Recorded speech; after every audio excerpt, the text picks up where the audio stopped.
Hello everyone, welcome to Saroj Mishra's YouTube channel. मेरे YouTube channel पर आप सभी का बहुत बहुत स्वागत है। Breaking news, new PhD regulation 2022 को पास कर दिया गया है। पीएचडी रूल्स कई सारे इसमें चेंज किए गए थे और एक ड्राफ्ट बनी थी। मार्च 2022 को यूजीसी ने अपनी ऑफिशियल वेबसाइट पर नोटिस सेक्शन में अपडेट की थी पीएचडी रेगुलेशन 2022 के नाम से ड्राफ्ट, और इसके लिए सजेशंस मांगे गए थे। लेकिन वो ड्राफ्ट थी जिसमें कि बहुत सारे चेंजेस किए गए थे, एडमिशन प्रोसेस और ड्यूरेशन, कौन गाइड बन सकते हैं और बहुत सारे तरीके के चेंजेस थे। लेकिन अब ब्रेकिंग न्यूज ये है कि पीएचडी रेगुलेशन 2022 को पास कर दिया गया है और फाइनली ये आपको बहुत जल्दी ऑफिशियल वेबसाइट पर देखने को मिलेगा। बाकी की डिटेल आगे समझते हैं। ये यूजीसी की ऑफिशियल वेबसाइट है। इसके नोटिस सेक्शन में 17 मार्च को अपडेट की गई थी, जिसमें कि minimum standard for procedure standards and procedure for award of PhD degree regulation 2022 के नाम से पब्लिक नोटिस और ड्राफ्ट रेगुलेशन जारी की गई थी। और इस ड्राफ्ट रेगुलेशन में बहुत सारे मेजर चेंजेस किए गए थे। इवन ड्यूरेशन जो है वो भी चेंज की गई थी। और साथ ही साथ बहुत सारे ऐसे कैंडिडेट होते हैं जिनके पास सिर्फ मास्टर्स डिग्री होती है और उनको एडमिशन नहीं मिल पाती, नेट नहीं होती, उनके पास जेआरएफ नहीं होती, तो इनके लिए भी सीट रिजर्व की गई थी। गाइड को लेकर कई सारे चेंजेस किए गए थे, वो सारी चीजें हम देखेंगे। तो अब इससे रिलेटेड ये न्यूज आ गई है न्यूज़पेपर में। तो ये न्यूज आ गई न्यूज़पेपर में इस तरीके से, regulation minimum standard and procedure for award of PhD 2022 का ड्राफ्ट पास हो गया। तो ड्राफ्ट बनी थी और उसको पास करने के लिए भेजा गया था। तो 13 जून को आयोजित काउंसिल की बैठक में UGC regulation minimum standard and procedure for award of PhD 2022 को पास कर दिया गया है। अब इससे रिलेटेड कई सारे चेंजेस हैं। अब नौकरी संग पार्ट टाइम पीएचडी कर सकेंगे पेशेवर। तो जो लोग ऑलरेडी जॉब में हैं वो जॉब के साथ में पार्ट टाइम पीएचडी कर सकेंगे। ऐसे कई सारे चेंजेस हैं। इसके साथ यह शिक्षक बन सकेंगे। गाइड को लेकर भी चेंजेस किए गए। पहले क्या होता था, गाइड की शॉर्टेज हो जाती थी क्योंकि उसके जो रूल सेट किए गए थे इस तरीके के थे कि सभी लोग इसमें नहीं आ पाते थे, क्राइटेरिया को फुलफिल नहीं कर पाते थे और गाइड नहीं बन पाते थे। तो गाइड की शॉर्टेज को ध्यान में रखते हुए गाइड से रिलेटेड भी चेंजेस किए गए।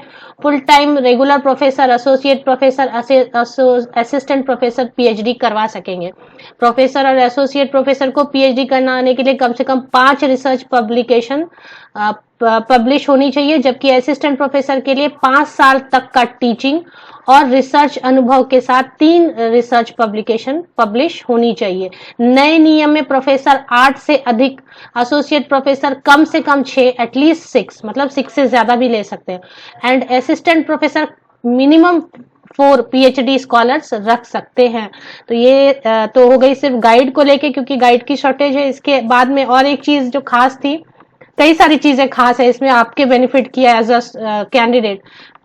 पहले क्या होता था कि सारे कैंडिडेट जिनके पास नेट है, जेआरएफ है, उनसे सारी सीट्स भर जाते थे।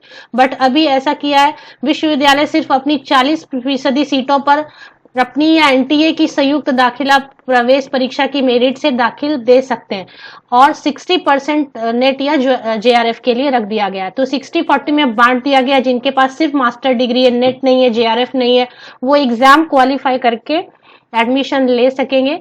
और जबकि बाकी 60% दे दिया गया है कि नेट है जिनके पास या जेआरएफ है जिनके पास, उनके लिए रिजर्व रहेगी। बट एटलीस्ट 40% उन कैंडिडेट्स को जाएगा जिनके पास सिर्फ मास्टर्स डिग्री है, बट वो एग्जाम क्वालिफाई करके एडमिशन ले सकेंगे। इसी तरीके के और भी कई चेंजेस किए गए। तो ये एक चेंज कर दिया गया कि बहुत सारे कैंडिडेट जो वर्किंग हैं उनको नहीं मिल पाती थी एडमिशन पीएचडी में, उनको बाहर जाके फॉरेन जाके करना पड़ता था। अब उनको भी दे दी गई है मंजूरी कि आप जॉब के साथ में पार्ट टाइम कर सकते हैं, फुल टाइम जॉब के साथ में पार्ट टाइम पीएचडी कर सकते हैं। इसके साथ में और भी कई सारे चेंजेस किए गए हैं, वो मैं आपको ड्राफ्ट से दिखाती हूँ। तो ये वो ड्राफ्ट है जिसमें कि 18 पेजेस हैं टोटल, और इसमें एडमिशन के लिए जो एलिजिबिलिटी क्राइटेरिया है, eligibility criteria for PhD program, उसमें पहले जो था कि मास्टर डिग्री होना चाहिए, या उसमें भी काफी सारे चेंजेस कर दिए गए हैं। इस पर अगर आप कहेंगे तो मैं इस पर वीडियो बना देती हूँ कि अभी एलिजिबिलिटी क्राइटेरिया में पहले से क्या क्या चेंज हो गया है।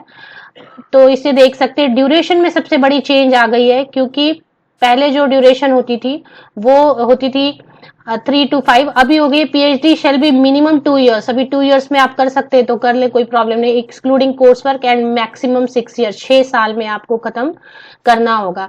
Extension beyond the above limit will be governed by the relevant clauses but not more than 2 years.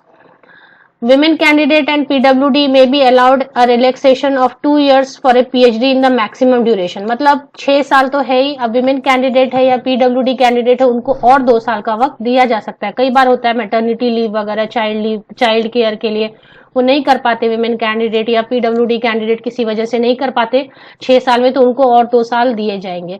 साथ ही साथ पीएचडी में भी मैटरनिटी लीव और चाइल्ड केयर लीव वगैरह दी जाएंगी 240 डेज की once in entire PhD duration.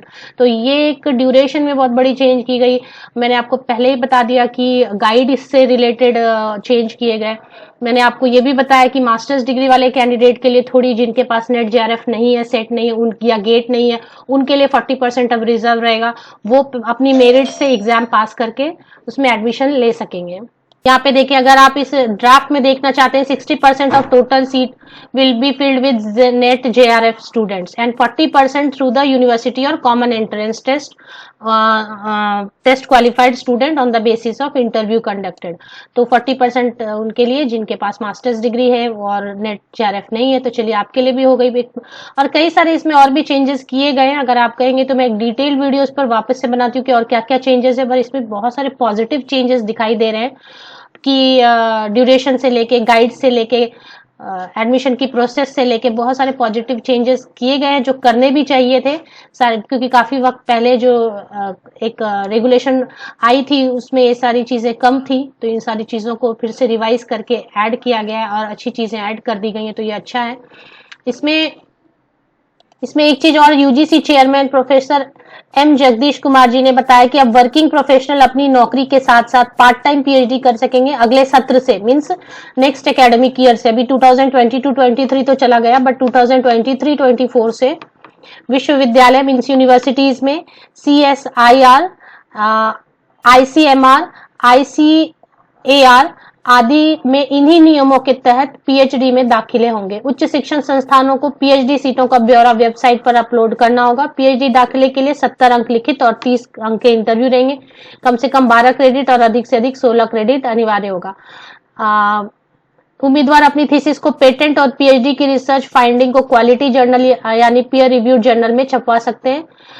उम्मीदवार चाहे तो कॉन्फ्रेंस या सेमिनार में उसको प्रेजेंट भी कर सकते हैं। तो ये सारे बहुत सारे चेंजेस किए गए हैं। राष्ट्रीय शिक्षा नीति के तहत 4 वर्षीय डिग्री प्रोग्राम के तहत रिसर्च या ऑनर्स प्रोग्राम के छात्र सीधे, अगर 4 इयर्स का आपने किया है रिसर्च या ऑनर्स, तो आप डायरेक्ट पीएचडी में एडमिशन ले सकते हैं। तो ये अच्छा हो गया कि 4 इयर्स की अगर आपने ली ऑनर्स डिग्री तो आप डायरेक्ट पीएचडी कर सकेंगे, इतना टाइम आपका सेव होगा। लेकिन पीएचडी के लिए विश्वविद्यालय की संयुक्त दाखिला परीक्षा प्रवेश में शामिल होने के लिए सीजीपीए 7.5 से अधिक होना होगा। तो ये सारे मेजर जो पॉइंट्स थे मैंने कवर किया आपको। सबसे बड़ी बात ये हो गई कि ड्राफ्ट अभी पास हो गया। पहले वो ड्राफ्ट था, मतलब उसको पास होना नहीं होना उस पर बहुत कुछ डिपेंड कर रहा था, बट अब उसको पास कर दिया गया, तो काफी सारे चेंजेस आपको नेक्स्ट एकेडमिक ईयर से या जैसे ही यूजीसी अपने वेबसाइट पर अपडेट कर देती है, आपको ये सारे चेंजेस देखने को मिलेंगे। कमेंट सेक्शन में आप कुछ पूछना चाहते हैं, ऐड करना चाहते हैं तो आप जरूर कर सकते हैं। ज्यादा से ज्यादा पीएचडी स्कॉलर्स को या पीएचडी में एडमिशन लेने के लिए इंटरेस्टेड कैंडिडेट के साथ इस वीडियो को आप शेयर कर सकते हैं। आप सभी को बेस्ट विशेस।